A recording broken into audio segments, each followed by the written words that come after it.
സാക്ഷാൽ ബ്രസീൽ കഴിഞ്ഞൊരു 5-6 വർഷമായിട്ട് ഫുട്ബോൾ ലോകത്ത് ഒരു കോമഡി നാഷണൽ ടീമായി മാറിക്കഴിഞ്ഞിരുന്നു. കാരണം പലരും ചാരം കൊണ്ട് മൂടപ്പെട്ട ഒരു മഞ്ഞ പടയാളികളായി മാറി.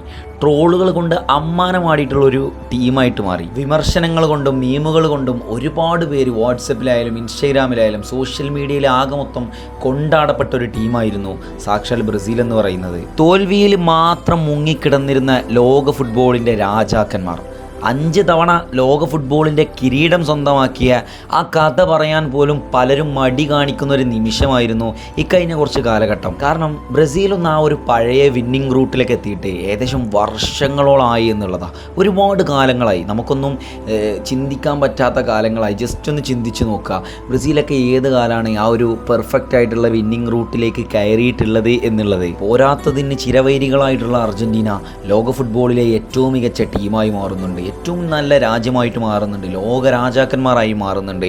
പലതരത്തിലും തിരിച്ചടികളാണ് ഇക്കാലം അത്രയും ബ്രസീലിന് മുതൽക്കൂട്ടായിട്ടുള്ളത്. ആധുനിക ഫുട്ബോളിൻ്റെ ചരിത്രത്തിൽ നിന്നും പാടെ മാറ്റപ്പെട്ട ഒരു മഞ്ഞപ്പടയായി മാറി എന്നുള്ളതാണ് സത്യം. പലരും കളികൾ വീക്ഷിക്കാൻ പോലും വിസമ്മതിച്ചു, അതല്ലെങ്കിൽ മടി കാണിച്ചു എന്നുള്ള ഒരു കാര്യമൊക്കെ ഉണ്ടായിരുന്നു. ബ്രസീലിൻ്റെ മറ്റൊരു ക്രേസ് ആയിട്ടുള്ള സംഭവം എന്ന് പറയുന്നത്, ബ്രസീലിൻ്റെ ടീമിൽ കളിക്കുന്ന പല പ്ലേയേഴ്സും ക്ലബ്ബ് തലത്തിലേക്ക് എത്തുമ്പോൾ മിന്നുന്ന പ്രകടനങ്ങൾ നമ്മൾ കാണുന്നുണ്ട്, അസാധ്യമായിട്ടുള്ള പ്രകടനങ്ങൾ കാണുന്നുണ്ട്. ക്ലബിന് വേണ്ടിയിട്ട് മരിച്ച് കളിക്കുന്ന ഓരോ കളിശൈലികൾ നമ്മൾ കാണുന്നുണ്ട്. പക്ഷേ ഇവരൊക്കെ ആ ഒരു മഞ്ഞ കുപ്പായത്തിലേക്ക്, അവരുടെ രാജ്യത്തിൻ്റെ ഫുട്ബോളിലേക്ക് അങ്ങ് വരുമ്പോൾ വളരെ വലിയ രീതിയിൽ നിറങ്ങം മങ്ങിയതുപോലെയാണ് തീർച്ചയായിട്ടും കാണുന്നത്. പ്രത്യേകിച്ചും റാഫീനിയെ പോലെയുള്ള താരങ്ങൾ, വിനീഷ്യസ് ജൂനിയറിനെ പോലെയുള്ള താരങ്ങൾ, റോഡ്രിഗോനെ പോലെയുള്ള താരങ്ങൾ, അങ്ങനെ ഒരുപാട് താരങ്ങൾ ക്ലബ്ബോത്തര തലത്തിൽ ഇവരൊക്കെ ചിലപ്പോൾ ബാലൻഡിയോർ എന്ന് പറയുന്ന ആ ഒരു നിരയിലെത്തിയിട്ടുണ്ടാവും അങ്ങനെ നോക്കുകയാണെന്നുണ്ടെങ്കിൽ. പക്ഷേ ബ്രസീലിൻ്റെ ജേഴ്സി ഇട്ട് കഴിഞ്ഞാൽ പലരും വൻ പരാജയമായിട്ട് നീങ്ങുന്ന ഒരു കാലഘട്ടമാണ് നമ്മൾ കണ്ടിട്ടുള്ളത്. ഇതിൻ്റെയൊക്കെ അപ്പുറത്ത് ആരാധകർക്ക് ഏറ്റവും കൂടുതൽ ചടപ്പ് സമ്മാനിക്കുന്ന, അല്ലെങ്കിൽ വിഷമം സമ്മാനിപ്പിക്കുന്ന ഒരു കാര്യം എന്ന് പറയുന്നത് കഴിഞ്ഞ കുറച്ച് കാലങ്ങളായിട്ടുള്ള സ്കൗട്ടിംഗ് രീതിയാണ്. അതായത് പ്രതീക്ഷിക്കാതെ കണ്ടുപരിചയമില്ലാത്ത ചില പേരുകളാണ് ബ്രസീലിൻ്റെ ഡിഫൻസിലും മിഡ്ഫീൽഡിലും സ്ട്രൈക്കിംഗ് പൊസിഷനിലൊക്കെ നമ്മൾ കണ്ടുകൊണ്ടിരിക്കുന്നത്. ഒരിക്കലും നമുക്ക് എന്താവാൻ പറ്റില്ല, അക്സെപ്റ്റ് ചെയ്യാൻ പറ്റാത്ത, അതായത് ബ്രസീൽ ഫാൻസിന് അക്സെപ്റ്റ് ചെയ്യാൻ പറ്റാത്ത ഒരുപാട് താരങ്ങൾ. അതിനപ്പുറം നെയ്മർ ആണെങ്കിൽ പരിക്കലും. ഈ ഒരു വളരെ ദുരന്തപൂർവമായിട്ടുള്ള ഒരു സാഹചര്യത്തിൽ കൂടെയാണ് ബ്രസീൽ എന്ന് പറയുന്ന ആ ഒരു ടീം കടന്നു പോയിട്ടുള്ളത്. എനിക്കൊക്കെ ബ്രസീലിൻ്റെ കളി കാണുമ്പോൾ ചിലപ്പോൾ പരാജയപ്പെടും, അല്ലെങ്കിൽ സമനിലാവും, അല്ലെങ്കിൽ ഒരിക്കലും കാണരുത് എന്ന് വിചാരിക്കുന്ന തരത്തിലുള്ള ചില കളിശൈലികൾ പുറത്തെടുക്കുമ്പോഴൊക്കെ എനിക്ക് തോന്നാറുണ്ട്, ആ പഴയ ഒരു ബ്രസീൽ അല്ലേ, ആ ഒരു 5 വേൾഡ് കപ്പ് നേടിയിട്ടുള്ള ആ ഒരു ബ്രസീൽ, പാരമ്പര്യങ്ങളുള്ള ബ്രസീൽ, ഒരു കുഞ്ഞ് പിറന്നു വീഴുന്നത് ഫുട്ബോളിലേക്കാണെന്ന് നമ്മളെ പഠിപ്പിച്ച് തന്ന ഒരു രാജ്യം, അങ്ങനത്തെ ഒരു രാജ്യത്തിൻ്റെ ഗതി ഇങ്ങനെയാണല്ലോ എന്നിങ്ങനെ ഞാനങ്ങനെ ഓർത്തു പോകലുണ്ട്. പക്ഷേ ഇപ്പോൾ ബ്രസീലിൻ്റെ ആരാധകർക്കൊക്കെ ഒരുപാട് പ്രതീക്ഷയുണ്ട്. കാരണം എന്താണെന്ന് അറിയോ, ഇന്ന് ബ്രസീലിൻ്റെ ആ ഒരു തന്ത്രം മെനയാൻ കുപ്പായം ധരിച്ചു വരുന്നത് കാർലോ അൻസെലോട്ടിയാണ്, ദ ഡോൺ കാർലോ.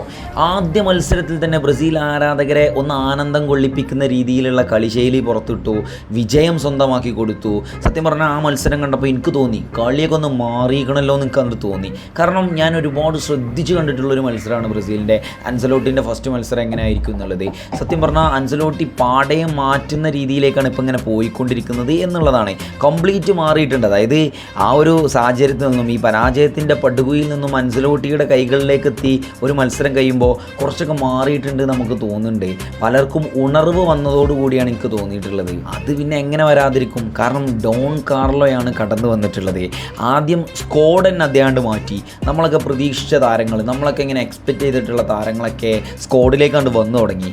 അപ്പം തന്നെ ആരാധകർക്ക് കുറച്ചുകൂടെ ഒരു ഊർജ്ജം കൊടുത്തിട്ടുണ്ട്. പിന്നെ ആരാധകരുടെ ഒരു വിശ്വാസം അത് അൻസെലോട്ടി നല്ല രീതിയിൽ നിറവേറ്റി കൊടുത്തു. ഒരു ധൈര്യമാണ് ഇന്ന് ബ്രസീൽ ടീമിലെ അൻസെലോട്ടി എന്ന് പറയുന്ന മനുഷ്യനുള്ളത്. ഒരു ധൈര്യമാണ് എല്ലാവർക്കും. ബ്രസീലിൻ്റെ ആരാധകർ ആഗ്രഹിച്ചിട്ടുള്ള ഓരോ മാറ്റങ്ങളിലേക്കും കാർലോ അൻസെലോട്ടി ആ ടീമിനെ ഇങ്ങനെ കൊണ്ടുപോയിക്കൊണ്ടിരിക്കുന്നുണ്ട്. പഴയൊരു ബ്രസീൽ ടീം ഉണ്ടല്ലോ, അതൊക്കെ ഇങ്ങനെ ഓർമ്മ വരുന്നുണ്ട് അൻസെലോട്ടിയൊക്കെ കടന്നു വരുമ്പോൾ. ഒരു മത്സരമേ കഴിഞ്ഞിട്ടുള്ളൂ, പക്ഷേ ആ മത്സരത്തിലുണ്ടായിരുന്ന മാറ്റങ്ങൾ പലതിനെയും സൂചിപ്പിക്കുന്നതാണ് എന്നുള്ളതാണ്. എനിക്കൊക്കെ പഴയ ഒരു ബ്രസീലിനെ വീണ്ടും കാണാൻ ഒരുപാട് ആഗ്രഹങ്ങളുണ്ട്. ഇപ്പോഴത്തെ കുട്ടികൾ അറിയണം എന്താണ് ബ്രസീൽ എന്നുള്ളത്, എന്താണ് ബ്രസീലിൻ്റെ ഫുട്ബോൾ പാരമ്പര്യം എന്നുള്ളത്. ഒരു പക്ഷേ നെയ്മറും കൂടെ ഒക്കെ ഒന്ന് ഹൈ ക്ലാസ് ഒരു ടീമായി മാറാനുള്ള സാധ്യത ഉണ്ട് എന്നാണ്. ചാരത്തിൽ നിന്നും ഉയർത്തെഴുന്നേൽപ്പുണ്ടല്ലോ, അത് എല്ലാവർക്കും പറ്റും. അതായത് ഫുട്ബോൾ എന്ന് പറയുന്ന ആ ഒരു കായികത്തിൽ ഒരാളെയും വിമർശിക്കാതിരിക്കുക എന്നുള്ളതാണ്. കാരണം ചിലപ്പോൾ ചാരമായി പോയിട്ടുണ്ടാവും, ഉയർത്തെഴുന്നേൽക്കുന്നത് പലരുടെയും മുഖത്തൊക്കെ അടിച്ചിട്ടായിരിക്കും.